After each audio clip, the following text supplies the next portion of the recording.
Like, I wonder, like, how did you feel from, like, being an outsider? Because I know... It's annoying. But were you, but I'm, like, pretty accepting of, like, different people's personalities because I've dealt with so many different people. But were you like, what type of fuck is this? Like, where am I? Did you ever think that? Like, I feel like if I... What's going on? My stomach hurts. What did I eat? Oreos. Chickpeas and Oreos. Hey guys, welcome back to the #1 podcast in Houston.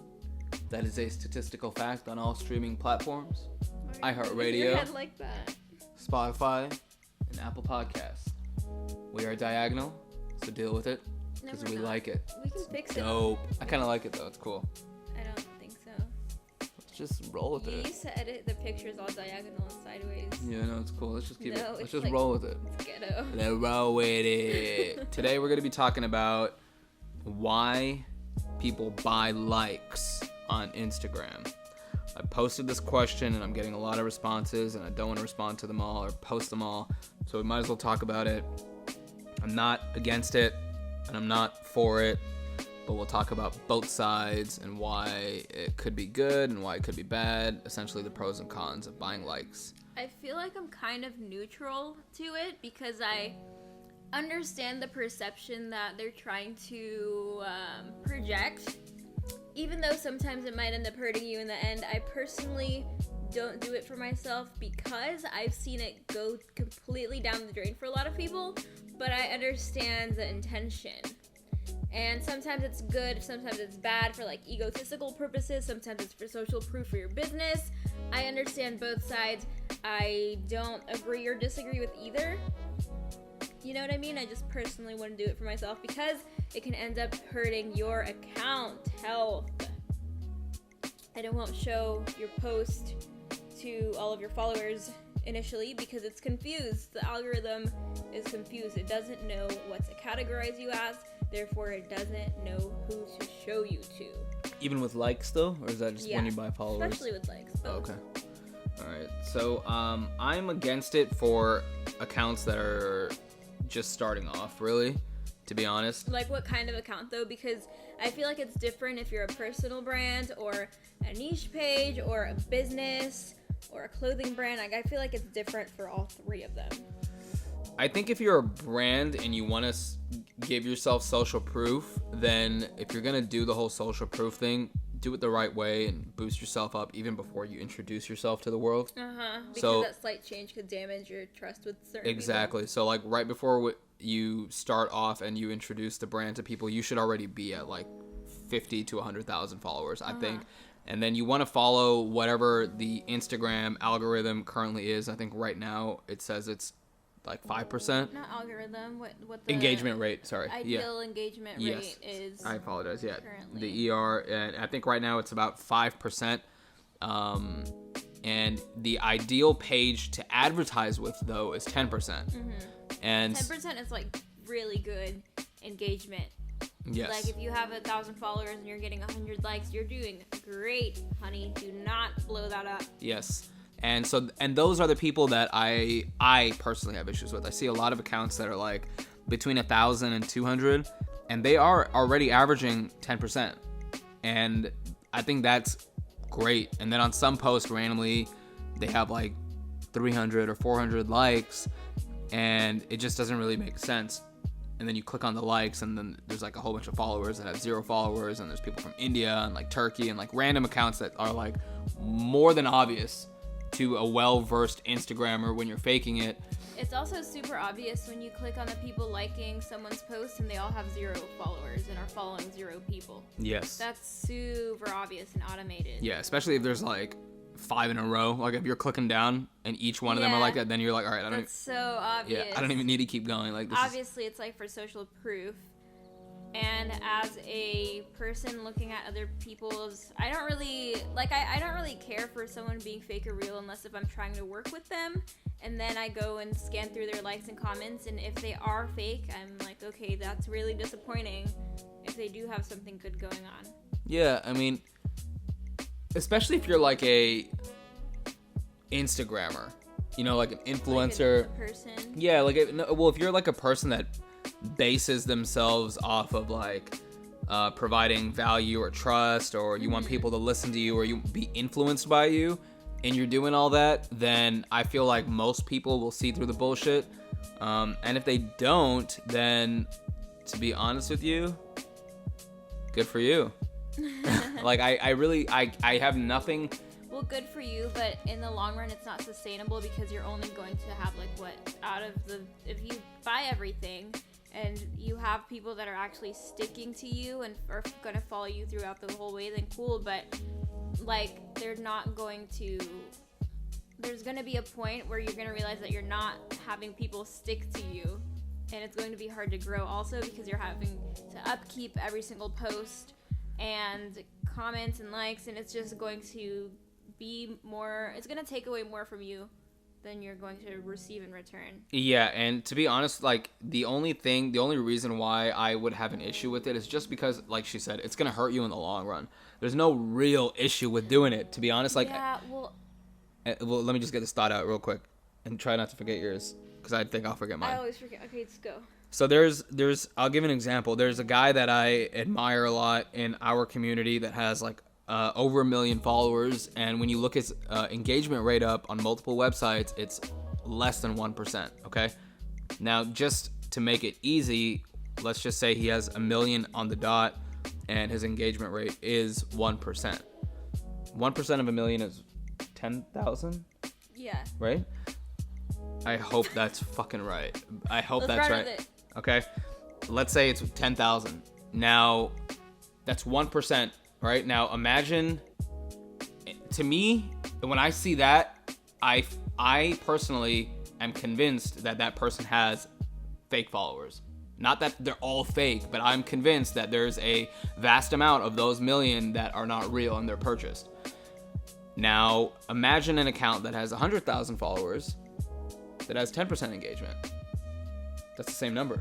Yeah. 10,000 people, right? Yeah. Now you're looking at what's crazy is that the person with 100,000 followers is probably not going to get looked at the same way as the person with 1 million from a fan standpoint. From a consumer standpoint. Exactly.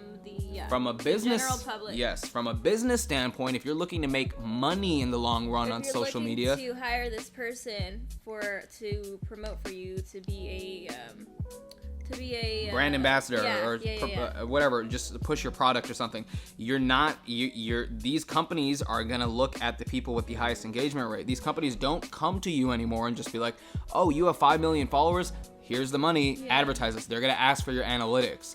So getting to 1 million followers and buying them is not going to be that hard, but I mean, what's your purpose? Are you just doing it for clout and like it just makes you feel good? Yeah.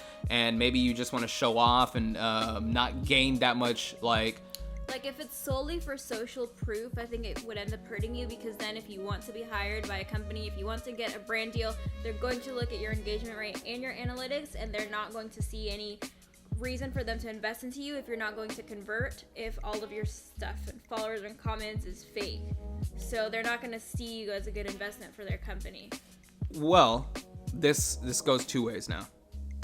Here's why it could be good for you. The companies that look at your page for the analytics are only looking at your analytics because they want to advertise on your social media platforms. If you're working with the company outside of social media, like an e-commerce store, or if you're even an influencer, but you're working with them outside from a business perspective, then them just going to your social media pages and seeing this inflated number and stuff is going to be like, okay, I can work with him. Okay. You see what I'm saying? If the company does not ask for analytics or Yes. does not know how to look for authenticity in your Yeah, engagement. if they're not even looking to advertise, like I'll give you an example, right? I'm going to make up a scenario here. Let's say there's a chef, okay? And this chef has purchased 800,000 followers and he has 200,000 real ones, but he's 1 million on Instagram. Mm-hmm. His engagement is decent. He still maybe buys some likes and stuff to make everything look pretty real. He gets a decent amount of comments. He looks amazing on Instagram. Now, if a restaurant wants to hire a new chef and he gives him their resume and he's like, oh, by the way, here's my social media too. I have this many people that follow me. I'm this popular, XYZ. So like a portfolio kind of. Yes, it adds to your resume, for example. And then that restaurant's going to be like, oh, cool. Because they're not going to be like, oh, they're not looking to advertise on your page. They're just looking for at you. Are you cool? To bring you on board for a project, to contract you or hire you, for example, because it could be anything. I'm just using a chef as an example. They're gonna be like, oh wow, he's popping online, he's cool, he's made it, people like him, all right, let's hire him, because they're not looking to advertise with you on Instagram. So if people are not looking to advertise with you on Instagram, then by all means you're probably doing the right thing, honestly, because that's a really smart way to do it. Because right now with everything, social media is the forefront of the world, I think. I mean, I don't know, with with the way things are going, me saying this out loud now is making me feel like I need to buy followers for not for our business account, because we like to do business. I'm like scared to ruin that, because I feel like then we don't have metrics to measure with how we're doing. So for my personal, I go and I study the fuck out of my analytics, out of all of my story posts, how many website clicks, how many profile visits, what did good compared to what type of post. And I feel like that's so important for me steering the way to to becoming more profitable as an influencer, that I would hate to ruin those numbers. And so you have to take the keywords out of DeSanti's sentences. Profitable as a influencer. Like, she wants to make money off of Instagram, right? So she wants brands to come to her and work with her on social media. So in that case, she has to make sure her engagement rate is organic, her analytics are clean cut, and she's not afraid to show them, because at the end of the day, when you show your analytics, it shows your audience, it shows the cities, the countries. Now, if you're a company based out of Dallas, Texas, and you send your analytics to somebody and 80% of your following is located in Bangladesh, India, okay, dude, red flag. Obviously. Okay, do I really want to advertise with you if everyone's in whether or not they know it's real or fake, they're gonna be like, what the fuck? I have no purpose of advertising with you if I'm a company in Dallas and you're a Dallas representing company, but everyone of your followers are somewhere overseas. For sure. But from a social stand, like e-commerce, for example, too, people that run Shopify stores or WordPress stores, Wix stores, and you're just selling a product online. So when people type in custom made socks, and then they go to your website and they see your website, let's say your website's called like Yellow and Blue Socks, and Yellow and Blue Socks looks like a cool site, and you have your Instagram logo, they click on the Instagram page and you have like 177,000 followers. They're gonna be like, okay, cool, there's proof behind this brand. Let me go back on the website and purchase something now, because it looks like a lot of people are actually following them, and it looks like you're established, right? So for every reason outside of actually wanting to build a brand that works solely on Instagram, and I guess making income through Instagram, I don't see anything wrong with it at all. I mean, I guess it is manipulative. I guess you are tricking people, but at the end of the day, if it's for a business move and you're not doing anything wrong with your business, like you're really just doing it to maybe add some validity to yourself so you can work hard for a company or get contracted by a company, I don't think there's anything wrong with it. I think that's honestly the way to go. You obviously have to have money to do it, though. Right. It is an investment, because if you don't upkeep it, you're going to look like a clown on social media. If you are posting, you probably have to lay back on your posting, unless if you can afford to upkeep your comments and your likes, because if you're getting over 1,000 likes on your picture and you have 0 comments, that's a red flag. That's like 1,000 people. Can you imagine 1,000 people in a room? That's a lot of fucking people. So for no one to say anything, that's a huge red flag also, and it doesn't make you look very good. Yes. Or it doesn't make you, it like breaks your trust with your followers. It just doesn't look good. Yeah, it doesn't. And now, okay, let's say, for example, I'm looking all this stuff up now today, because it's interesting to me. And now, let's say hypothetically you wanted to start a brand, or you wanted to brand yourself as an influencer, and you would just want to run out the gate like this and introduce yourself to people. Just to buy 100,000 followers, you're looking at about a $700 investment, $700 to $1,000 investment, all right, just to get 100,000 followers. Now, to even be at 100,000 followers, to be at the 10 or 5%, to get 5,000 likes per photo. Now, imagine if you really want to be engaged with the people you start to get, you want to be posting 3 to 4 times a week at least on your feed. Yeah. Maybe even once a week. Let's say once a week. Just for shits and giggles.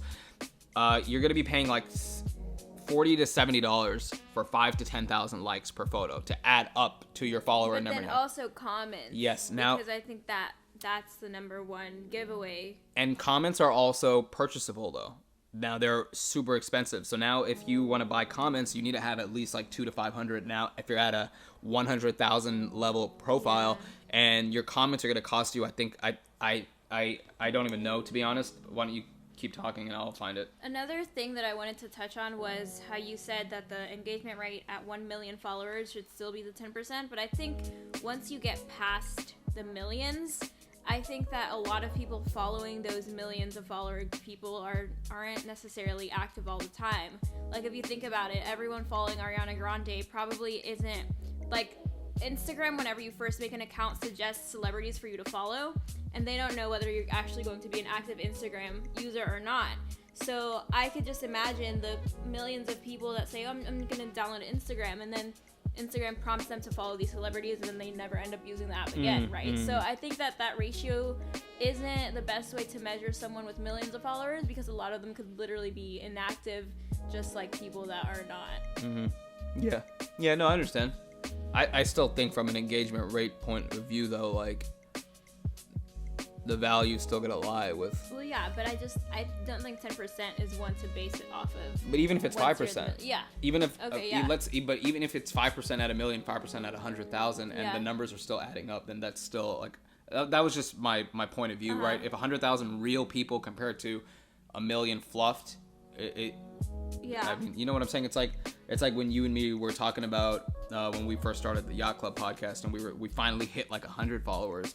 And we're like, okay, cool, but at least it's all 100 real people, you know? Like, that means a lot, because it's actually 100 people that are purposely there for a reason. Wanting to be there, that are liking our content, following us for our content. So I looked up the comments for 250 random comments. I don't even know what random comments means. Like, this could be like, you could post a picture of like me and her just smiling, and it's like, hey, like nice cheese, like nice cheeseburger, or like, great smile, darling. Like, or so we have this theory that TikTok generates random comments to their videos that we might discuss later once we do our research. Which is weird. Like, super weird. Like the ants. Yes. Like, we have this like weird conspiracy that TikTok gives hints to you what's about to trend, and if you catch on to the comments, because we've seen this like 2 or 3 times. We'll make another video about it. But cameras about today. 250 comments cost $35, so you're looking at about a $95 investment a week just for likes and comments. just that includes symptoms such as. And you got to remember that when you buy followers, sometimes they go down. So then you got to upkeep on buying more followers to keep it at a certain level. Is they're not consistent. Like, they're going to drop. We've interviewed so many people that started off at like 25 to 30,000 followers. Also, Instagram now is shadow banning people that are obviously fake. So they're going to end up deleting these accounts that are liking your pics fakely or following you fakely. Yeah. And you're going to just end up losing in the long It's run. like Justin Bieber 3 years ago. He lost 3 million followers overnight when they did a huge... Oh, the cleanse? Yes. Yeah, they did a cleanse, like, I think when was it? They did a cleanse where they deleted a bunch of fake followers, and everyone lost, like, all the inactive people. Anyways, that was the gist of everything, guys. Our camera's dying. We're going to have to stop the video here. We are the Yacht Club, the #1 podcast in Houston. Thank you so much for tuning in. Follow us on Instagram at the Yacht Club Podcast, and come back tomorrow for our daily audio segment until December 8th, 2020. That is our commitment to you. We love you. I go by the name of Ray. This is DeSanti. We're the Yacht Club, #1 podcast in Houston, iHeartRadio, Spotify, Apple Podcast. Let's go.